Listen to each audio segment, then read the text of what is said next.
Shërbimi i mbrojtjes nga zjarri dhe shpëtimi në Bashkinë e Korçës ka artuar një sër masash për të menaxhuar sezonin veror. Burime në këtë shërbim bëjnë të ditur se bashkëpunimi me komunitetin si dhe menaxhimi i mirë i situatës ka bërë që kjo bashki të ketë numrin më të vogël të rasteve të zjarreve të shënuara në pyje dhe kullota gjatë sezonit veror, krahasuar me bashkitë e tjera të vendit.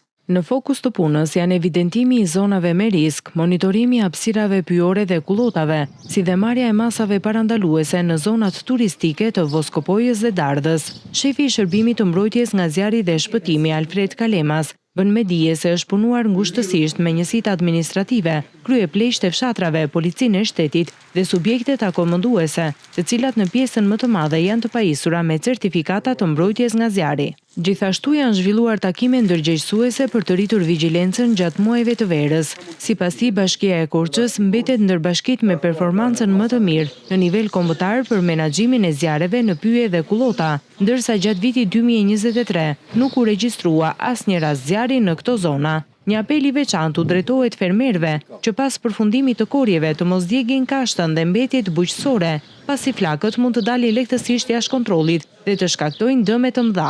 Shërbimi i zjarfikës në Korçë operon me gatishmëri 24 orë në ditë dhe disponon 8 automjete, nga të cilat 6 zjarfikse me kapacitete që variojnë nga 400 deri në 8.000 litra ujë. Qytetarët ftohet të denoncojnë çdo rast emergjence përmes numrit 128, në mënyrë që ndërhyrja të jetë sa më e shpejtë dhe efektive.